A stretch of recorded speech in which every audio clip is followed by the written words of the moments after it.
Good morning, or depending when you're watching this, good afternoon, good evening, or good night. My name is Ross, and as always told, I had a voice radio. So today, we are looking at a rather unusual topic indeed.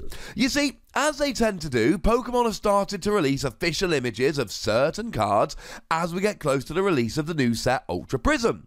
One of the ones that was put on the official Pokemon website, Pokemon.com, just a couple of days ago was Cyrus Prism Star, which is good. It is the only Prism Star supporter that we're getting. It makes sense that Pokemon will want to be like, hey, check it out, Cyrus Prism Star. The thing is, it doesn't read like we expected it to read when it was initially revealed in Japan. I know, worrying, right? So let's have a look. The translation that we thought we had was that you could only use Cyrus Prism Star if you had a water or a metal Pokemon in the active. You then could say to your opponent, we'll choose 2 of your bench Pokemon, but all the rest of them are being shuffled into your deck. Kind of like Parallel City, but with an extra one, and it goes into their deck rather than into their discard. Now, sometimes actually putting a Pokemon into your deck is better, because think about, say, Tapu Lele, who will always be one of the first candidates for something like Cyrus or Parallel City. Putting it back into your deck means you can draw into it later on in the game, maybe search it out of an Ultra Ball, etc. And my assessment of the card basically was, look, this is alright, it's not amazing, but when you build in the fact that you've got to have a water or a metal Pokemon in the active, I'm not a huge fan of it. I don't think it's going to be particularly great. And when I ranked all of the Prism Stars that have been revealed so far, link to that one in the description, Cyrus Prism Star did not fare particularly well. But you see, now we've got the English translation, and it's not the same. The English translation says that you must have a water or metal Pokemon in play. So you no longer have to have a water or metal Pokemon in the active position to use this card. You now just have to have a water or a metal Pokemon on your field, and you can. And this is important. Prism Star cards are once in your deck, so you can have one of each Prism Star in your deck, but only one, and when it gets discarded, it goes to the lost zone, so you couldn't, for instance, use a Lucamine to grab this Cyrus back and reuse it. And this is still a good card. It still puts your opponent down to a bench of 2, and if they've got any energy attached, whatever, they lose them as well. So it's still a nice disruptive card, and I've been saying, you know what? If you're playing a water or metal deck, you should consider putting Cyrus Prism Star into your deck just in case. Well, now anybody can, and to be honest, the card that really jumps out to me here is Octillery. Octillery is a really good card. Stage 1 allows you to draw until you got 5 cards in your hand, and it's played in a lot of decks, and it can be played in any deck. And now, all of a sudden, we have got this situation where this isn't really a one-of in water or metal decks. This is potentially a one-of in every single deck, bar a few. I mean, let's take Volcanion for an example. Volcanion EX is half water. Well, there we go. Now we can use Cyrus Prism Star. Bunch of decks tech in Starmie from Evolutions with its Space Beacon ability that allows you to grab 2 basic energy from your discard, put them into your hand. Well, now all of a sudden, those decks are playing this and can go ahead and use Cyrus Prism Star. I really like Cyrus Prism Star with this new translation. It turns from a really niche card that can only be played in some decks to a, you know what? Some games this is going to be amazing. I mean, it is your supporter for the turn, so it's not like you can always just drop this willy-nilly, but it is a card which is disruptive, it is going to annoy your opponent, and it is worth playing as one spot in your deck. And now, ladies and gentlemen, we're rolling. Now, a lot of people have been asking whether this has been mistranslated or not. I'm not 100% convinced. I'm going to give you both arguments in a moment. But before we get to the arguments of whether it's been mistranslated or not, might I remind you about Sylveon GX. Sylveon GX has the amazing Plea GX. For 1 fairy and a double colourless energy, put 2 of your opponent's bench Pokemon and all cards attached to them into your opponent's hand as a GX attack. Well, here's the thing. It used to be that trying to use this with Cyrus Prism Star would be awkward, because you'd have to have a water or a metal Pokemon in the active, retreat to Sylveon, and then use Plea GX. But now you don't anymore. Let's say you've just got an Octillery on the bench or whatever.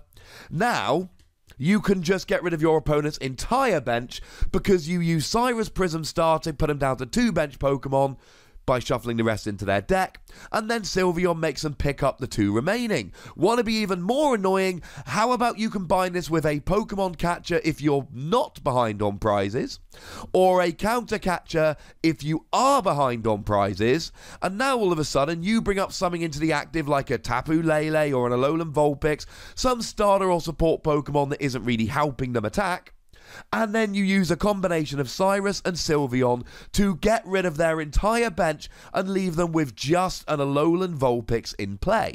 Now don't get me wrong, Sylveon only puts the Pokemon into their hand. They can just re-bench them, but they can't re-evolve them straight away. They can only attach 1 energy, which means unless they've got a basic Pokemon that attacks for 1 energy, they're probably going to have to wait a turn or 2 to get back attacking, and that gives you some time to really get set up and do your thing. Sylveon's not seen a huge amount of play lately, but I think Sylveon, when combined with Cyrus Prism Star, could be a quite phenomenal plan, because your opponent then has 1 Pokemon left on the field, and if you can hit heads on a Pokemon catcher or play a counter catcher, you choose which Pokemon they have left. Now, for my money, this really does remind me of the old Slowking. Slowking was a very old card, and Slowking was a card that in Japan was not particularly good. It had a Poké Power ability, whereby you could only use it if it was in the active, and when your opponent played a trainer card, they had to flip a coin, and if tails, they didn't get to use the trainer card. The thing was, of course, that Slowking didn't have a particularly good attack, so even though supporters and all sorts, they were all trainer cards back then, it didn't really matter, because Slowking just wasn't a particularly good card. But the problem is, it then got translated outside of Japan as when Slowking is in play. Meaning you could have 4 Slowking on the bench, and your opponent would have to flip 4 heads to play any trainer cards. It was the first ever Slowking, as it happens, from Neo Genesis, and it was just absolutely over the top ludicrous. It quite literally broke the game. Now, I did cover this in detail in my video about banned cards. Again, I'll pop a link to that one in the description as well, so go check that one out. I think it's quite a fun video. Point is, this kind of happened before. Now, this isn't as bad, because the thing is that Cyrus Prism Star is once per game, Slowking was potentially 4 times per turn. But a lot of people are saying, look, this has been mistranslated. Now, if it is mistranslated, we've got an easy fix, the errata. Now, I mentioned Pokemon Catcher earlier. Let's use that one as an example again. Pokemon Catcher started life without a coin flip. It was way too good, so Pokemon put an errata on, which means that you read it as if it says this even though it actually doesn't, and then eventually they might print a reprint with the new text, as they did with Pokemon Catcher. And Pokemon Catcher turned from an automatic, pull a Pokemon from the bench, to a coin flip, pull a Pokemon from the bench. So if this is a mistranslation, then an errata will be given, and we're good. But here's the thing. I am not convinced this is a mistranslation. Firstly, this happened with Slowking many years ago. Now, to be fair, when it happened with Slowking, the game was still made by Wizards of the Coast, not actually by the Pokemon Company. But you know that the Pokemon Company knows all about this. They will have learned from this lesson. They've got a really good translation team at the Pokemon Company. I'm not convinced this is just a mistake. And here's the other thing. Here's my reason why I think it could be a deliberate change. Cyrus Prism Star is the only supporter Prism Star we've got. Cyrus is the main antagonist from the Diamond and Pearl games. This really must have been designed to be a good kind of once per game. And remember, 1 Prism Star supporter in your deck. You can play 1 of these, there aren't any others, this is the only one. And it wasn't very good. Again, I refer you to my video where I ranked them. So maybe this might be a deliberate decision. Basically, it could be that somebody turned around and looked at this card and went, hang on a second. We've got Cyrus, the big bad boy from Diamond and Pearl. The only Prism Star supporter we've got. And because you've got to have a Metal or Water Pokemon in the active, it's a really underwhelming card. How about we change it to you've got to have one on the field, making it a much more playable card? making it a much more, oh look, I pulled a Cyrus Prism Star, making it much more exciting, much more playable, and much more of a thing which you would imagine they would want, given of course that Cyrus is the main antagonist from Diamond and Pearl, and this is the only Prism Star supporter that we've had so far. I'm not saying it's a deliberate change in the wording, but nor am I willing to stand up like so many other people and go, oh, it's a mistranslation, there's gonna be an errata. Maybe it is, and maybe there is. But I don't think it's as straightforward as blindly just saying, oh, must have mistranslated it. Mistakes happen in every company, it could be a mistake. But I know they've got a big translation department, because look how many languages the cards are translated into nowadays. They've started doing Korean and Russian cards. Clearly, they must have quite a big translation department.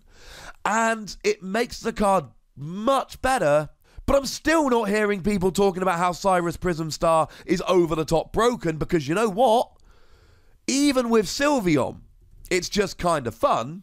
But then again, Sylveon is not exactly a card that you can just play because it's amazing. No one's playing Sylveon. Are you really telling me this once per game card is going to break Sylveon? Maybe it'll make it better, but I don't think this card is broken. I just think it's gone from to ooh. And I would now rescore it as a 4 Wassy card, because I think this has now become a card that a whole bunch of people are going to play in their decks as a little bit of a side note if they're playing water or metal cards. And if it's a card which has been played in a whole bunch of different decks, I think 4 Wassies is appropriate. But as always, ladies and gentlemen, this is where I want to hear from you guys. Let me know in the comment section what you think about this new translation. Do you think it's playable now? Do you think it's a mistranslation? Do you think it's a deliberate thing? Let me know in the comment section. Go nuts! Be nice. Make sure you like this video, subscribe to this channel, follow me on Twitter at The Wassy, and Twitch for some live action at twitch.tv/PTCG Radio. If you want to support the channel, get some bonus podcasts and so on, you can do so by going to patreon.com/PTCG Radio. But by far the most important thing as always is to look after yourselves until next time. Thank you very much for watching. My name's Ross, and you've been watching PTCG Radio.